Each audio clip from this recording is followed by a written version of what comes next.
Welcome to week 4 of 6 on Be Where You Are. The beginning of, I'm going to say, the 3 most important weeks in this series. We're building towards the climax here. So let's begin week 4 with the word of prayer.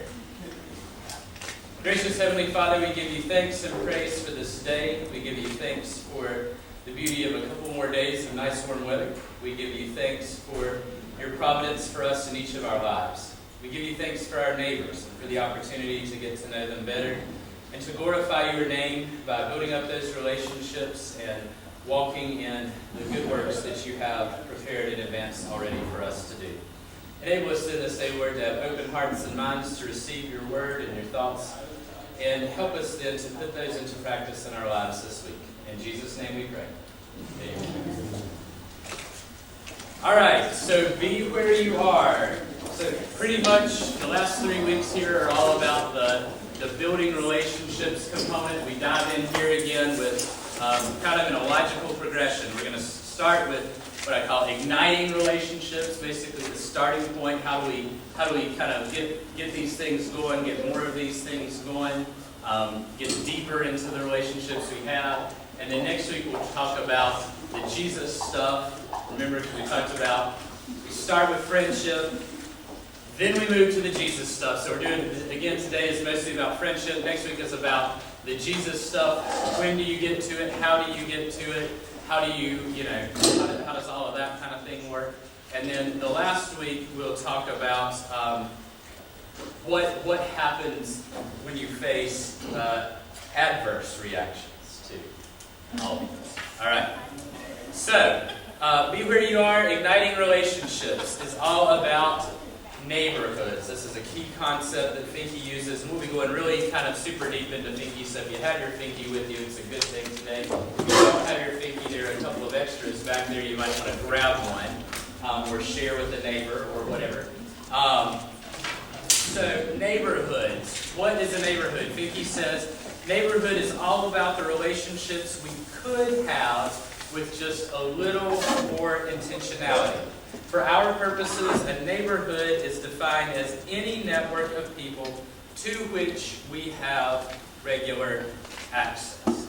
Any network of people to which we have regular access. So he's trying to dissociate the idea in our heads of neighborhood with just the place where we live, a geographical location. It's really a network of people, okay? A network of people, a group of people united in some way around a common cause or involved in common patterns of behavior or adventures. So using that definition, besides the obvious neighborhood, what are other neighborhoods in which you or we live? Work. Okay, work is a neighborhood. Good. What else? Facebook. Yeah, Facebook is a great big social neighborhood. Actually, I guess Facebook, the whole thing is more like a social globe.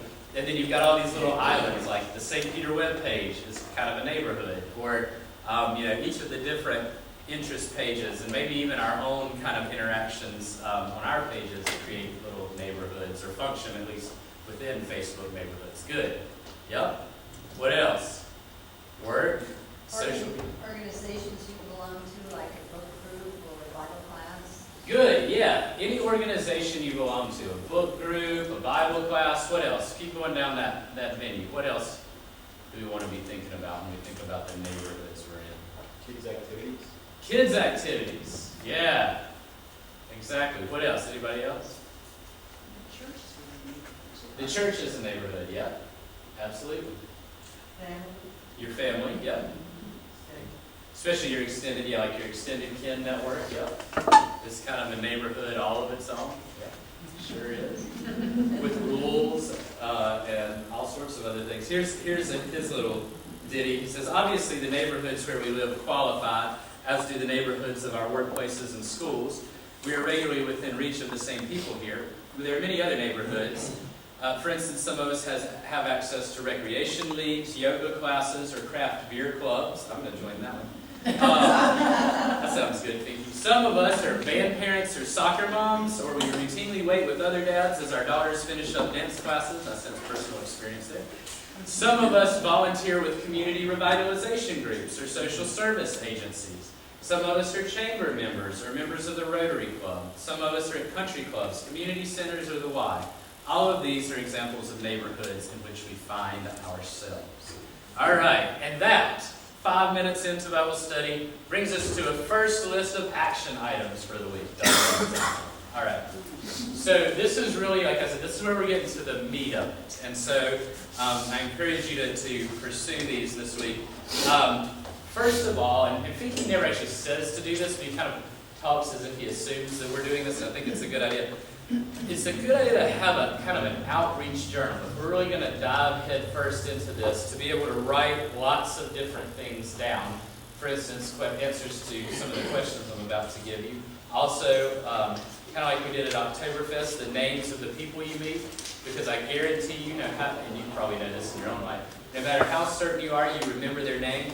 When you haven't seen them in 2 weeks and then you're about to see them again, you're not going to remember their name. So writing it down helps, and an outreach journal is a place where you can do that. It can be electronic. My outreach journal is a Word document. Okay.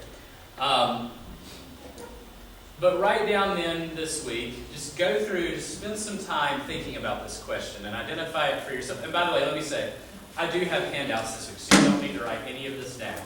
I see people scribbling furiously. Don't worry about it. It's all right here. Look, a little box around the action items even. So, to what neighborhoods do you belong?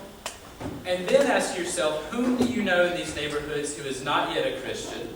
Whom do you not yet know, period?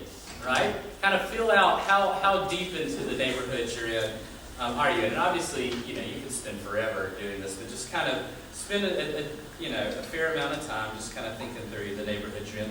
You can also use, I think you put in here in Appendix 2, if you're a visually oriented person. For me, this would take me like 5 times as long as it's worth. I would rather just do it in my head. But if you're a good visual person and you're visually oriented, he has a neighborhood map.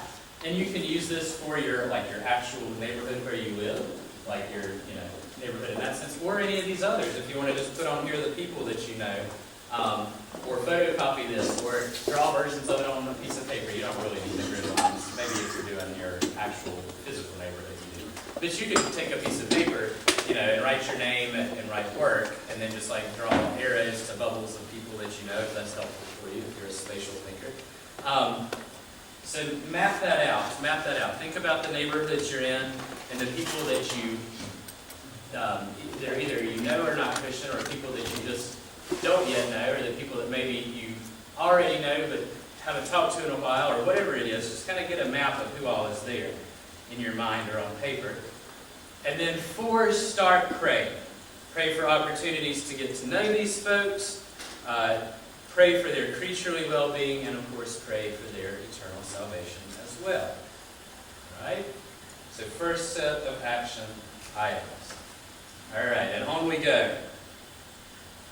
So the general idea that Finky is after, right? Neighborhoods are places where we have relationships, or could have even more relationships, or even deeper relationships, with just a little intentionality, right?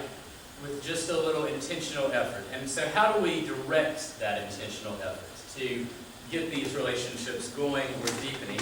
Well, that brings us back to our 5 practices that we talked about, particularly practices 3 and 4. Practice 3 we talked about already in relationship to the ambassador kind of stuff. And the same thing is true here. We're all ambassadors in our neighborhoods, in our relationships, and we spark relationships, and as we do in any other area of our life, by talking with people. And of course, I put over here, remember that, as Finky says, if you really want to get to know somebody, talk less and listen more, right? So one practice is talking with others, which we've already discussed. Another practice, practice 4, is doing good, right? Because we all know the old saying that talk is cheap, actions matter, right?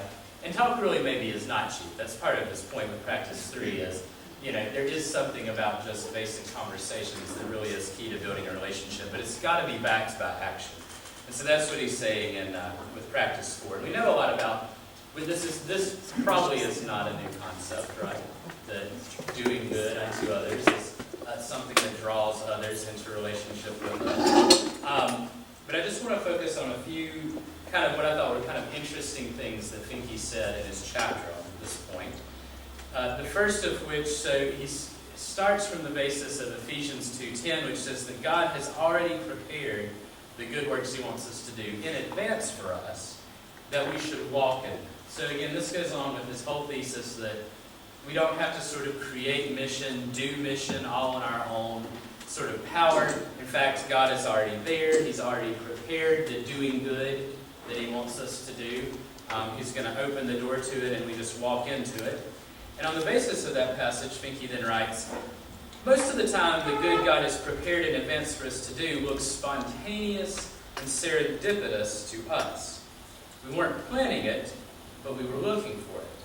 And so we recognized the opportunity when it arrived. So when we talk about doing good, what are we talking about? These are the things.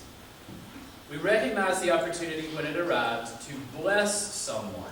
That's the general idea, right? To do good is to bless someone with a word of hope, an act of kindness, an attitude of grace, a little time, or a little help. So 5 basic things to do, or 5 things to think about when we approach doing good. To think about offering people a little word of hope, kindness, grace, a little time, or a little help.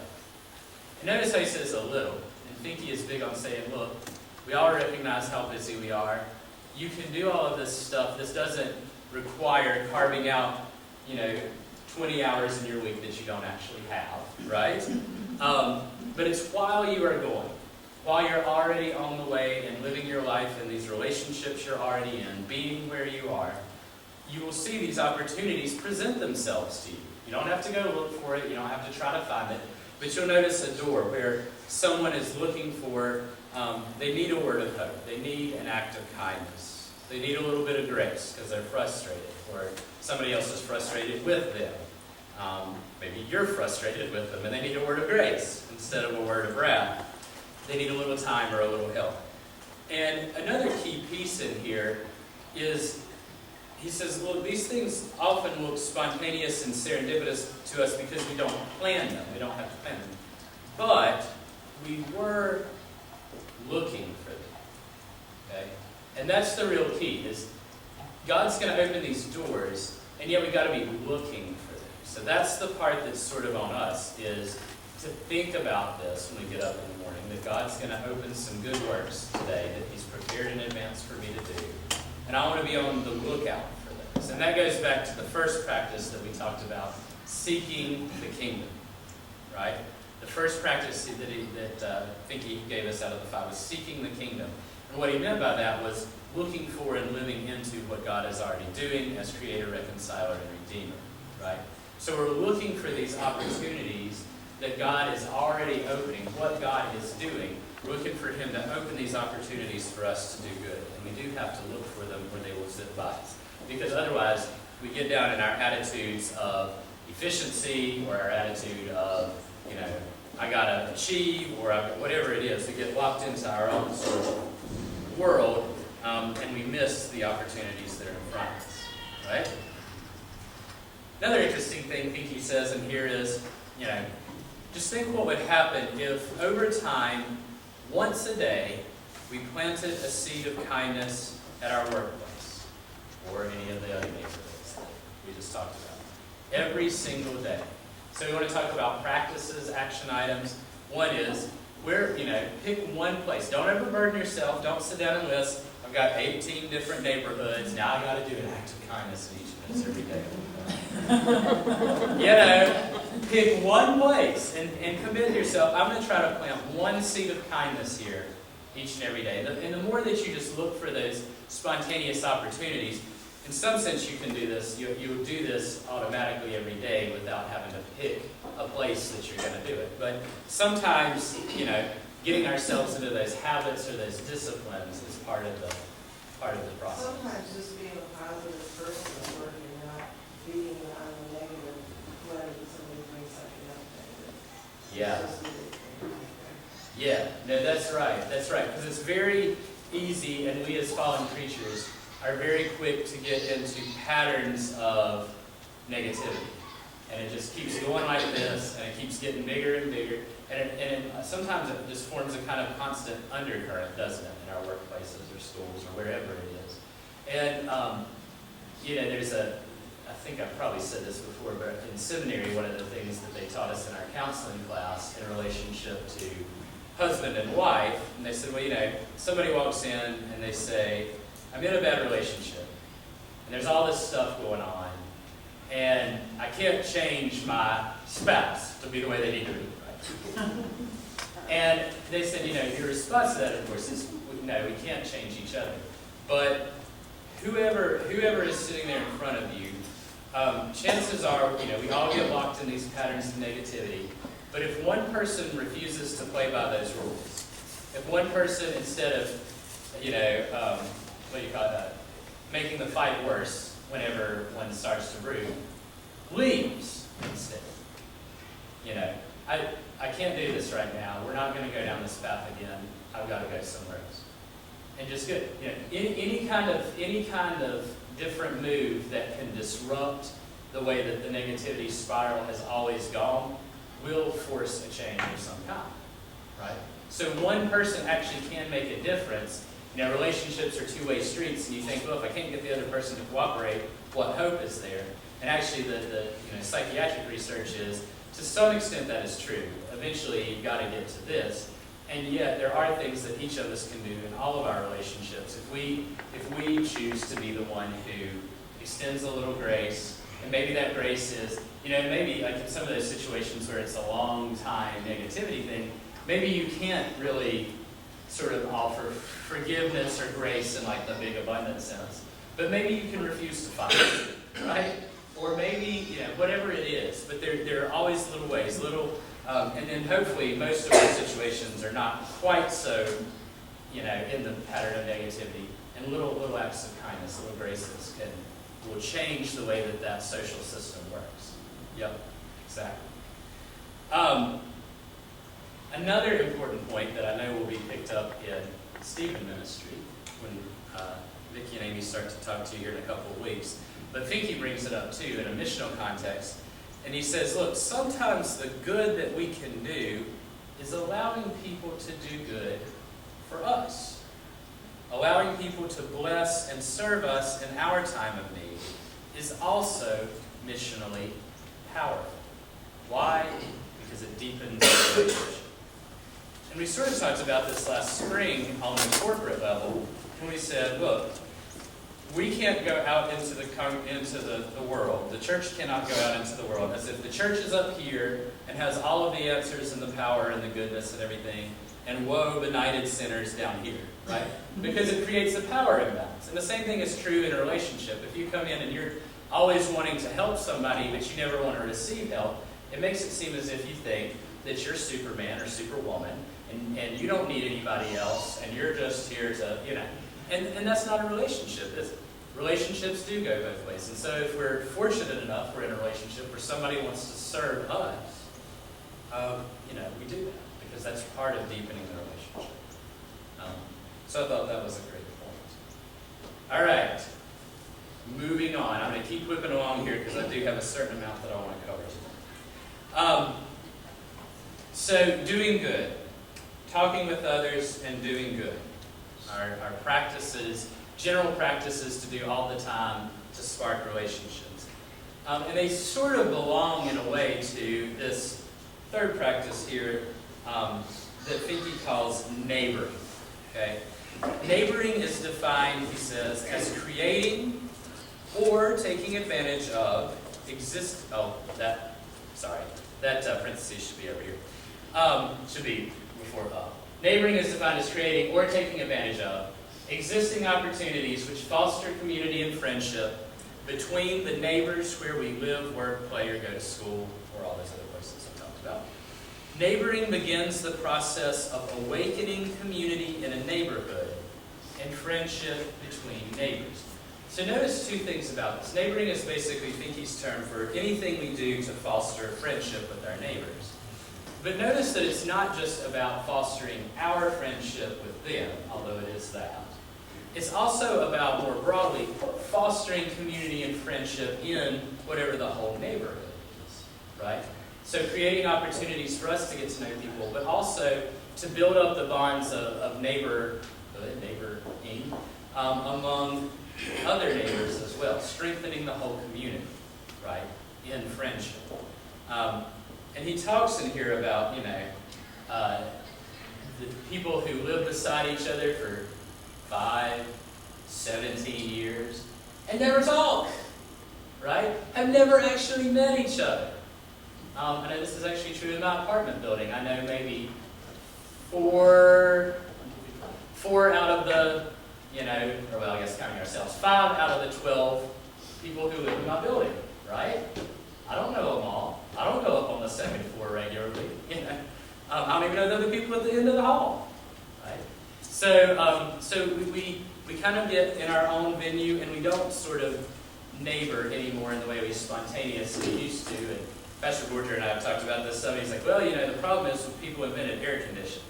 And so people used to sit outside and they had to talk, right? So you'd see the neighbor and everything, and that doesn't happen anymore. So neighboring now is something we have to do intentionally if it's going to happen. We have to build up the communities to which we belong. And he gives us a formula for doing this, all right? Which I thought was really quite good. So he says, first of all, you have to start with some unhurried time. Now, you may be skeptical. Oh, yeah. And he knows this in the book. But he says, listen, unhurried time is not the same thing as a lot of time. Okay? Unhurried time may be 5 minutes. But for that 5 minutes, instead of thinking about the next thing that you've got to get to, you plug into the conversation you're having with your neighbor. Now, you think about this. We all get on the bandwagon to fuss about, devices. How devices take us out of real, personal, face-to-face relationships, and we get sunk in this. But we've been doing this for a long time, right? Having these devices is not the first time where we've ignored the relationship that may already be going on. Where we run into the neighbor, and instead of stopping for 5 minutes and plugging in and being there in that moment, even if it's only for 5 minutes, it's like, hey, I gotta go, right? We rush past these things. And this is kind of what Finke's saying. Again, he is under no, one of the things he said at the conference that I thought was really good was, he said, the first job of a leader, or really anybody involved in mission, is to have a ruthless sense of reality. Okay?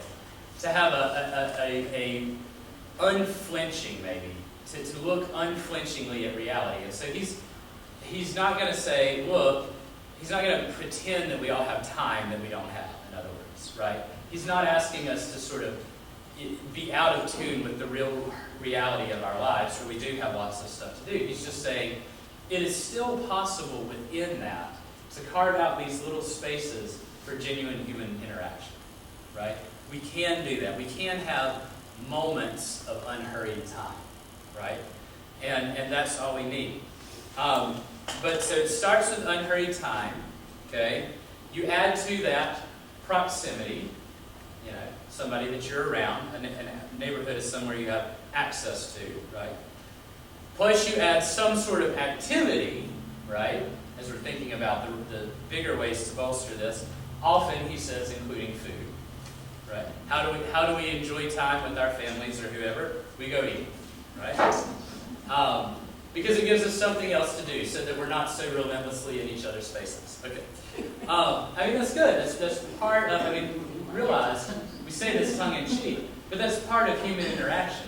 As much as we want human interaction, full throttle, eye contact, all the time, in your face is not what we mean. This is not comfortable, is it? It's not at all comfortable. Okay, right? So it's helpful. It's helpful at Oktoberfest if you have a cup of beer that you can stop to sip while you digest what someone else is saying. But so you're not in each other's space. There's another activity that you're sharing in, so that it's not, we're having community. you know. We're having community around something, okay? And often that involves food. But we do have to be careful that whatever activities that we do, that they don't so involve us that it leaves no time for the next element here, which is conversation. So I think you said if you have a little bit of unhurried time, you add proximity to the neighbor, plus some sort of activity that you can be involved in together, you will get conversation, right? Equals conversation. And then I want to say, I'm adding this part in. I think a real key here is not just conversing with each other, but finding ways to rest in each other. And what I mean by that is, even in what we choose to talk about, there's a way that we can, you know how it is, when you like to hang out with people. When we think about hanging out, we think about stuff that's kind of low-key. It's conversation, but there's a kind of resting going on there, you know what I'm saying? And I think that's really important, that it's not 20 questions. It's not this kind of conversation. It's not, rigorous. I don't know everything about you by the end of this conversation.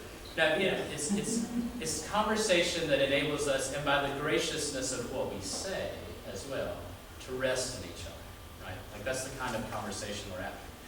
So you get these things, and then you get conversation, and you add in this resting in each other, and you add in this happening, over time, repeatedly, and you get friendship, right? This is how you make friendships, says people. Right? And I think it's pretty good. As a pet owner, walking your dog, you meet a lot of people. Yeah. That's a group. Yeah, that's good.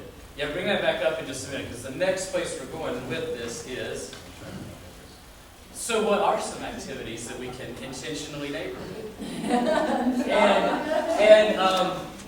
And what I want to do, and we can come back and maybe talk about some more ourselves after we run through this, but I kind of want to run through some of the ones that he has, because he has a really great list here on page 1. This book is worth the price of admission just for the list on this page, okay? These pages, all right? It's worth it for lots of other reasons, but I would buy the book just to get this. Okay, and so he's got these examples, page 149, page 149 and 150. And it's in the What Will Your Story Be chapter, 149. And he's got a great set of examples. Now, I'm not going to read seriatim through these, but I would suggest that you look them over. That'll be part of our action items in a minute. But what I want to do is walk through these and just point out, because basically he just sort of throws out ideas, which is really, really helpful. I'm going to try to put these in some categories. So as we're thinking about what are some of these activities that we could maybe do with our neighbors to ignite relationships, right? He gives us specifics, really specifics. I want to give us some kind of categories to think about. These are kinds of activities that you can do, all right? And then I'll tie them to the ones he has here. So, for instance, you might throw a party for many people. And examples here are numbers 1 and 2. Have a cookout or ice cream party and invite your neighbors. Have a fire in the fire pit. Provide the ingredients for s'mores and invite your neighbors. I'll give you an example too of that second one. I'm talking with Christy about maybe inviting the people to talk about a neighborhood that's not a geographical neighborhood. So I was like, well, what can we do to maybe get to know some of the other parents of kids in this class, right? So, because one of the problems we have is, as we said before, not a lot of us live near these neighborhoods that are down here. But all these kids go to Elm Road or Emmons, right? The kids right this way. But we have this kind of natural point of access in the fact that Christy's a teacher, but also in the fact that Emma goes to school here. So there's a neighborhood that we have access to, but we don't know any of those people. But behold, very close to the school is a church with a fire pit, right? So the s'mores thing, to me, this strikes me as a good idea. Like how, and that gets kind of, it's down here, sort of still in the neighborhood. It gets access to it, right? We have access because Emma's already embedded in this network of people. so that there's a kind of natural connection here. So that one really struck me. But these first two, and hopefully we'll put that together before it gets too cold here. But these first two are parties for many. Just any way to create some sort of a party for other people to come to. Or you can also do parties for one or a few. An example of that is number 3. At work, look for someone who is regularly overlooked and underestimated. Invite them to lunch with you and maybe 1 or 2 other employees. It's up to you how you want to do that. You'll get to know them better if it's one-on-one, but it'll probably be more comfortable if there's several of you. Again, that sort of pressure thing. Pressure to do community. We're doing community. Come on. You kind of make the call there. Invite, if you're going to do that, invite another employee that your person you're inviting gets along with. Right? That's a smart idea. Practical wisdom. So, but we can do parties for many. We can do parties for 1 or a few, where we get to know people better. And notice how easy that is. Invite somebody for lunch. Okay, you're already working with them. Probably not always, but probably you can take your lunch breaks at roughly the same time, or you could work it out to do that once, right? So you already have access. It's not like you really got to go somewhere or do something to do that. You just have to do the invite and have lunch with somebody, right? So having lunch, and maybe you already do this, and that's a good thing. The other half of it, though, going back to serve others but allow them to serve you, neighbor others but allow them to neighbor you. Go to everybody else's party, right? Look at number 4. And think about how we're thinking party broadly here. Go to gatherings hosted by others like the Homeowners Association, functions or parties. Go to community gatherings like Heritage Festival, art shows, city celebrations. Be open to talking with people when you're there. So don't just go there and get involved in whatever the activity is. Remember that you're there to neighbor. But go to other people's parties and accept their invites.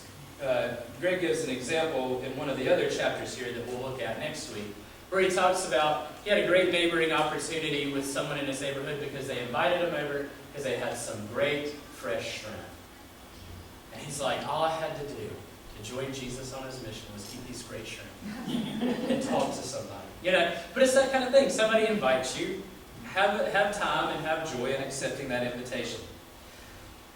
So parties for them parties for us, partying together. Widen the ownership and build on your common assets in doing that. An example, I think, of this is number 17. So you might be throwing a party. Well, how do you take that to the next level? Well, in neighborhoods with multiple cultures represented, have a multicultural dinner with people bringing their favorite cultural dish. And it strikes me this actually would work well in my apartment because we have an Asian couple beside us, we have an Indian couple above us, and so we could maybe do this one.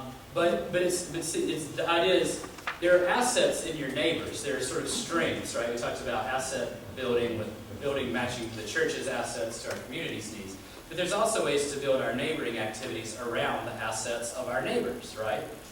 What kinds of things are unique or distinctive that we could draw on and celebrate together, right? Building on assets, but then also giving them ownership, because then it's like you're inviting your neighbor, but would you bring something, right?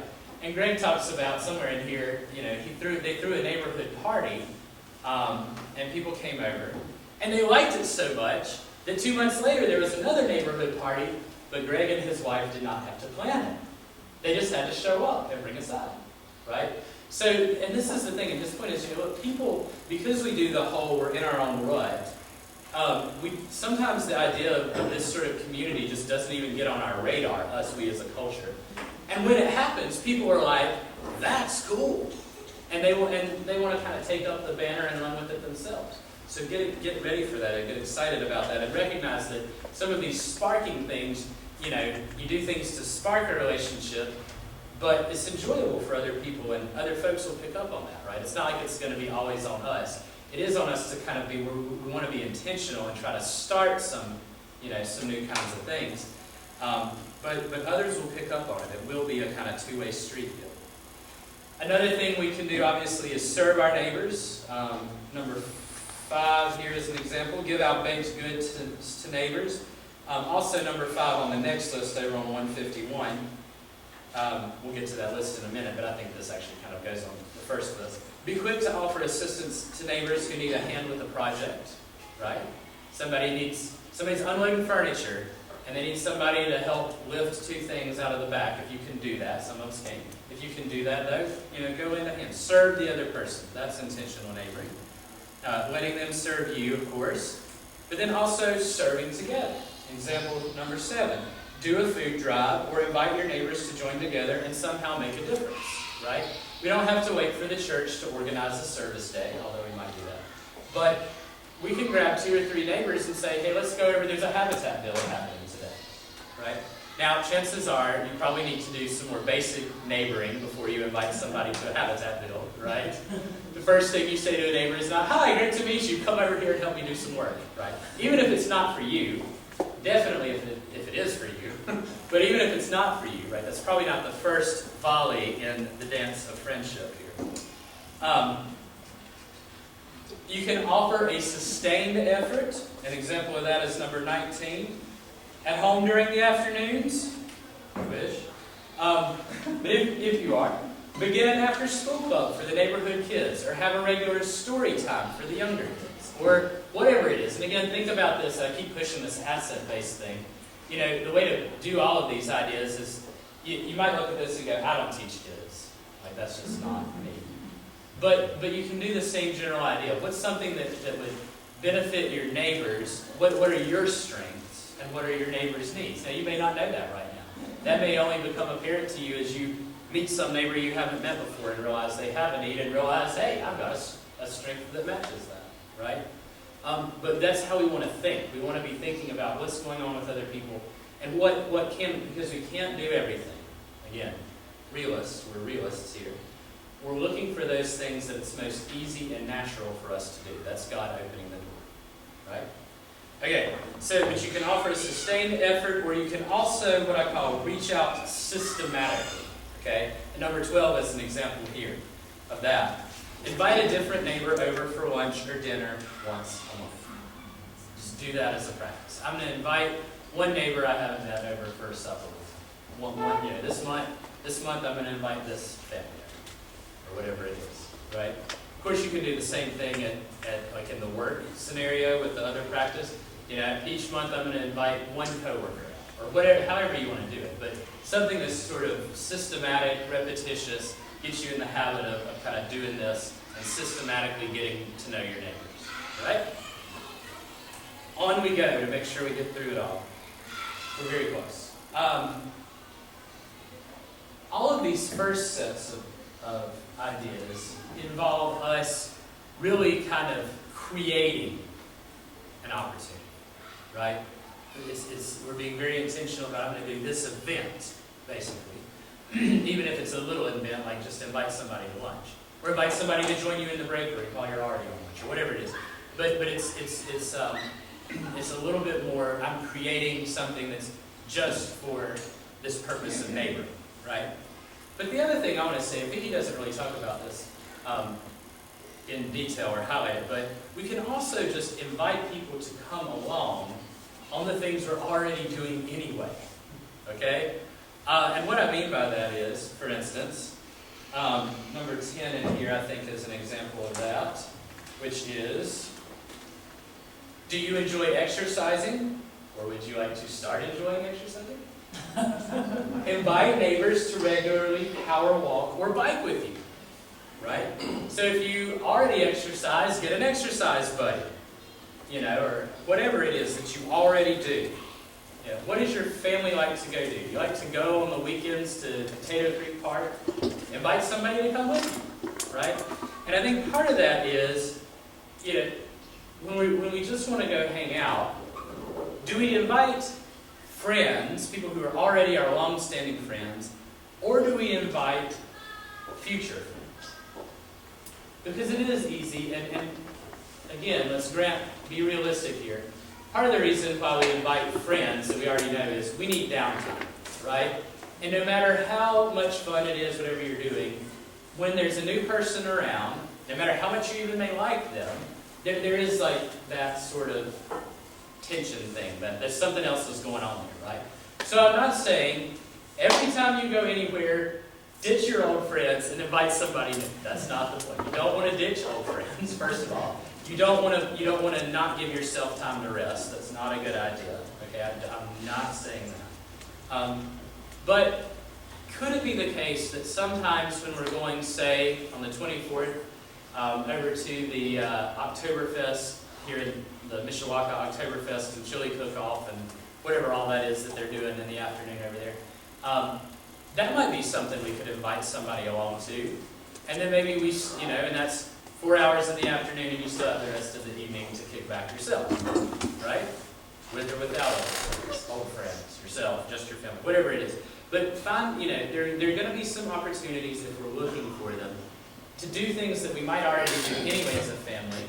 Go to a pumpkin patch, right? We're probably going to do that tomorrow. Who could we call up and say, hey, we're running over to the pumpkin patch, so do you want to meet us over there and run through a corn maze or something, right? Like, well, not run, but you know what I mean. What things that we're already going to do, can we invite people into that? And the other big thing that we can do is invite people to friendship-focused events at church. And I want to draw a kind of a clear line here. So, the church inviting people to sort of churchy stuff, in the process of friendship, right? Going from the just basic creative friendship towards the Jesus stuff. An invite, say, to worship is closer on the Jesus end of the spectrum, right? That probably is not going to come early in the relationship unless you know somebody is already like loosely churched, had it in their past, and they're looking to get back into it. Then invite them to church, right? But otherwise, if you're just getting to know somebody, the first thing that you should do with them is not ask them to come to church. Do not do that. That's not really a friending thing. That's more of a hardcore Jesus thing, right? But that doesn't mean, what I want to say is that what that doesn't mean is that you can't invite people to any sort of church events until further on, or until they've given some notice of they're interested in the Jesus stuff. Because you can invite them to friendship-focused events, right? Such as community game nights, right? There's not going to be a sermon. We'll probably pray over the food. Most people can handle that, right? But we're not going to have a little devotion. We're not going to try to make it a church thing. It's not a church thing. It's a friendship event that we're hosting, right? And that's one of the habits we're going to get into is hosting some friendship events here. And so that kind of thing is, and we've done this before. I mean, this is not the first community game night we've had. It's not the first sort of friendship thing we've had. But recognize, I guess what I'm saying is, again, look for these opportunities. We're going to be trying to create them. Offer ideas. If there are things you think we could do and should do for friendship-focused events. Going on the boat trip with the Owls would be a friendship-focused event, right? These sorts of things. And so look for those and invite friends to those, right? And what if, in fact, all of our various groups, please ignore that I misspelled the word here. What if youth, Owls, Women of St. Peter, fill in your group here. Typing too fast. What if all of our groups, though, never did any big event without each person inviting someone? And I don't want to push that too hard, because we don't want to make it like everyone must invite. It's not a thing of the wall here, okay? But what if we just kind of had that mentality? That the reason, whatever events we do, we don't ever really, when it's kind of friendship or fellowship events, none of those are ever just church events, right? All of those are outreach opportunities. All of those are bring in other friend type things, okay? And what if we even designed and budgeted for events with this in mind? And I don't really know exactly what that means, but I just thought we should throw it out there. Because it's budget time, and I was doing the budget right before I read this Bible study. So, about portions of it. And I was thinking about this, and I was like, I need to factor this in. And I haven't quite figured out what that means. We'll probably talk about that some more. But, this is the general thing. We want to have this outreach mindset and mentality. And what if we looked at all of our kind of fellowship things as opportunities for outreach? What if each of us did that individually and we as a church body? Okay? last set of things this morning. We got 5 minutes. We're well in hand here. Finke calls these spontaneous neighboring, and he lists them on page 151. I would call them more, because I don't know if it's spontaneous, I'm not sure that's quite right, but getting into position to neighbor, right? What are things that are, so as opposed to where we're sort of planning an event or giving a kind of invite, this is more ways of positioning yourself to have neighboring moments, right? I think that's what he means by spontaneous neighboring. For example, loiter in public places, i.e. outside your house. Try not And an example of it, he talks about this, 151, number 1. Find reasons to be in your front yard rather than closed up in the house or apartment. Watering flowers, weeding, sitting on the front porch or driveway puts you into position to see who might wander by and to help a neighbor who's struggling to get their groceries out of their car and whatever else it is, right? Loiter in public places. Hang out in coffee shops. One of the, I was so glad to hear this. Okay. Look for opportunities to engage. Number 2, when you stop for your morning coffee, don't go through the drive-thru. It's actually slower anyway if you start because that line's really long. Stop and go inside and be aware of the people around you. Look for people that just happen to be looking around like you are, the other people watchers. There are many. Smile at them, right? Look for people who are regularly there when you are and eventually introduce yourself. I made a couple of buddies like this at Panera, John and Leona, and they said, and they found out I was a pastor, and they said, Pastor, we're kind of lapsed Catholics. I said, okay, yeah, but they're regulars. They're at Panera like every day. And I saw Abby Dar last week, and I was talking, oh yeah, I know John and Leona, so this is a way to neighbor. They own rental properties over here. Anyway, we found out like all this kind of stuff about each other, and it's cool. And anybody can do that, right? Anybody can do that. And actually, come to think of it, it started probably 3 or 4 months ago with a thing of kindness that John did for me. He sat down kind of in front of me, in front of the fireplace, back when it was sort of early spring and still cold. And in exchange for this, which I was fine with, but in exchange for this, he bought me a muffin. He just brought it over to me and he said, here, thanks for letting me sit in front of you. I really need to warm the old bones. And from that, we've continued to talk whenever I'm in there. And so it is kind of amazing sort of how this happens if you just sort of look for it. So look for opportunities to engage. And to Jennifer's point there, number 3, walk your dog when you see others out walking theirs. You see somebody going, come on, cafe, like we're going, out you go. So walk your, that doesn't work with cats. It doesn't work as well when you have a husky. Oh, with a husky, yes. You might have a friend with your less intimidating dog, yeah. But walk your dog when others walk theirs. Be a regular. Number 4 and 7, I'm going to hurry along here because I see I'm finishing, but be a regular at the neighborhood pool, community center, or park. Be a regular at a lunch spot. Get to know the wait staff. Tip well. Okay? You want folks to have a good impression of Christians, not that they're stingy. Even if the service wasn't so great, still tip decently. Okay, and then of course extend into new neighborhoods. And an example of that is number 8. Let your kids play in a park league, strike up conversations. So, and I kind of spun this into extend into new neighborhoods, but you can always look for, there may be a natural niche for you to fit somewhere and you just haven't done it. But it might be fun for you to do, like if I took my daughter's dance class, or whatever, like he was talking about. So look for neighborhoods that you could sort of move into. All right, so spontaneous neighboring, which brings us finally at our last moment here to our last set of action items to finish up the day. So action item number 5, look at the neighborhoods that you listed in previous steps. And first of all, just give yourself a moment to dream. Okay? And dream big. What acts of intentional or spontaneous neighboring could you do in each? Like I started out with this great idea that we were going to throw s'mores parties for my wife's class and my daughter's class, my other daughter's class, an ECD party, and I realized that ain't going to happen. right? But let yourself dream big for a minute. I think that's an important part of this. Let yourself dream big. What intentional or spontaneous neighboring could you do? What immediately, because I promise stuff will strike you. Stuff will strike you. Oh, I could really invite so-and-so to lunch. Or I really could do this with, whoever. Let yourself dream big about that. And then, and maybe ultimately, by the way, maybe ultimately you want to pick one of those activities to try. But the other thing I want you to do first, before you jump to your own activity, is look at those neighborhoods that you listed and think about somebody that you could invite to our community game night on October 25th. We have a sort of neighboring thing already set up for you. It will be natural and easy for you to say to somebody, hey, you want to come play some games?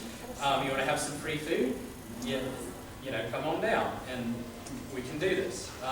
So think about that. Who is somebody, because if we're going to end up with people at game night, it's going to be because, we've got some advertising and whatever going on, but it's going to be because we invite people.